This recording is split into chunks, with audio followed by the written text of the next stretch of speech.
हमारे शिक्षक और कर्मी, छात्र छात्राएं, NSS के वॉलंटियर, NCC के कैडर, हमारे म्यूजिक की जोड़ी और आए हुए अतिथिगण, मैं आप सबों को गणतंत्र दिवस के अवसर पर हार्दिक बधाई देता हूँ।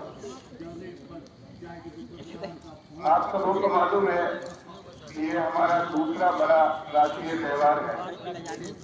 15 अगस्त को हमें आज़ादी मिली और 26 जनवरी 1950 को हमारे आज़ाद हिंदुस्तान का संविधान लागू हुआ और आज ही के दिन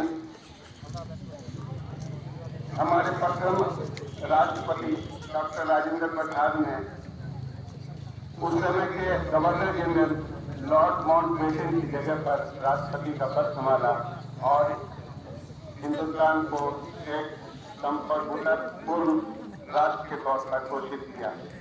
जैसा कि आप लोगों को मालूम है कि आज के दिन दिल्ली में राष्ट्रपति तीनों सेना की सलामी लेते हैं और अलग अलग क्षेत्र से आए हुए अलग अलग राज्यों की झलकियां दिखाई जाती हैं, हमारी सांस्कृतिक झलकियां होती हैं। इसके साथ साथ हमारे जो प्रगति इस बीच में हमारे देश में किया है, सेना ने किया है या और क्षेत्रों में जो प्रगति हुई है, उसकी झांकियां भी दिखाई जाती है।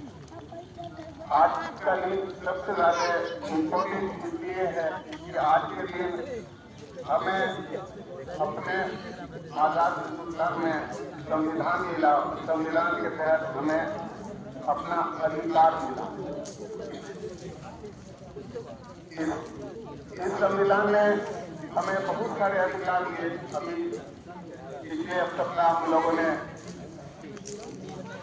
जो हमारे मौलिक अधिकार हैं उस सिलसिले में हमारे बच्चों ने जानकारी हासिल की विशेष रूप से और एक समता मूलक समाज की स्थापना के लिए हमारे संविधान सभा के सदस्यों ने जिसकी अगुवाई बाबा साहेब भीमराव अम्बेडकर कर रहे थे, उनके द्वारा यह संविधान लागू हुआ है।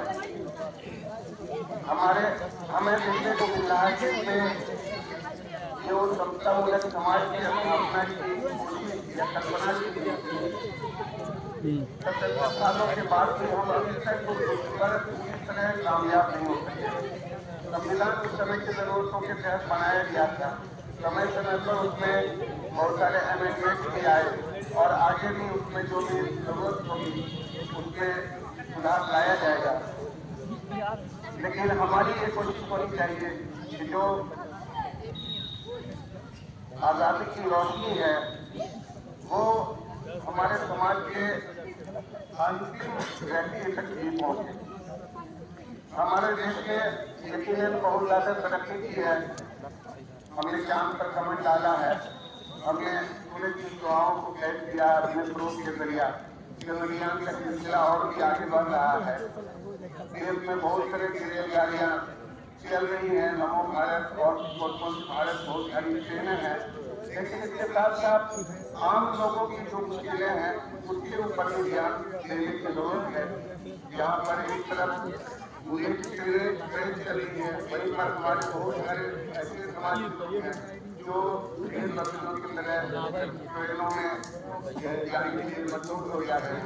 आज भी अगर आपको कोई इमरजेंसी आ जाती है तो टिकट का मिलना मुश्किल होता है। तो इसलिए सबसे पहले जरूरत है कि आम लोगों की जरूरतों को पूरा किया जाए और हमारा जो अधिकार है वो अधिकार सबों को समान रूप से प्राप्त हो और ये हमारी रोशनी अंतिम घर तक नहीं पहुंचे।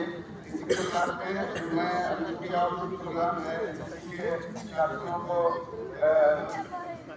इनाम भी देना है और एक दौड़ का भी आयोजन अभी होगा। तो इस खेल के साथ मैं अपनी बात को खत्म कर रहा हूँ कि रोशनी का कुछ न कुछ इम्कान होना चाहिए। बंद कमरे में भी रोशनदान होना चाहिए। हिंदू मुस्लिम आपके माथे पर चाहे कुछ भी हो, आपके सीने में हिंदुस्तान होना चाहिए।